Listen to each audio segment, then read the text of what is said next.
One of the arguments often put is that, oh, no, the bedwetters and the Libs, ooh, we can't ignore the Teal seats because, you know, if we lose the Teal seats, well, you lost the Teal seats. That didn't work out. They're gone.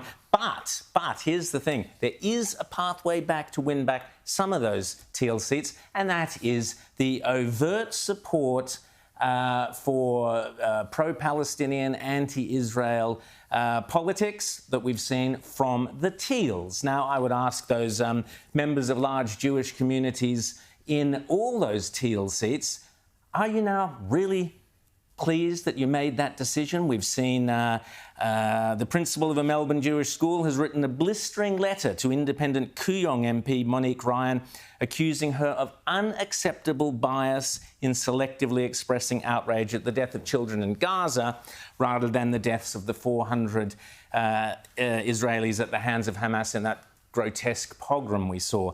We also saw other Teal members clearly favouring the non-Israeli side of issues in this, and that's a question that those Jewish communities in those electorates need to ask themselves. Did you make the right choice? Clearly you didn't. Two of them sided with Adam Bant and his motion to... that was a bipartisan motion, by the way, of declaring support for Israel and its right to defend itself. And we had, the Tinks and Scamps? That were the two... I believe so, yeah.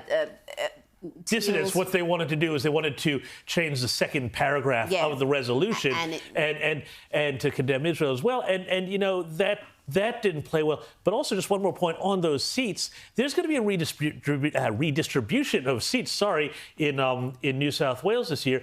The seats of North Sydney and Bradfield may very well be merged. They're going to lose a Teal seat, so that also changes the calculus as well. Really? Yeah. Interesting.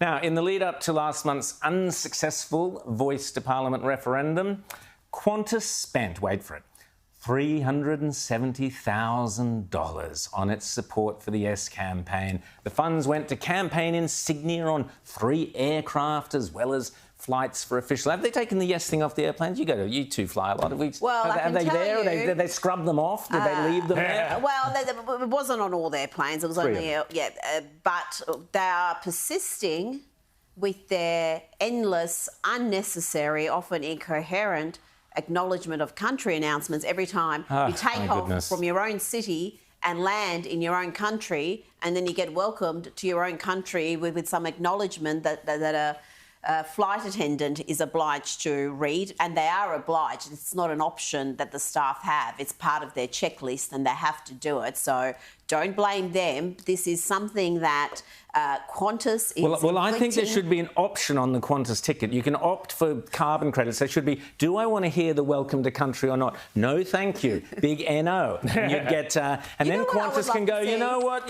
we don't need to do this anymore. We're talking before about immigration policy and Big Australia and how both major parties have really been on that Big Australia bandwagon.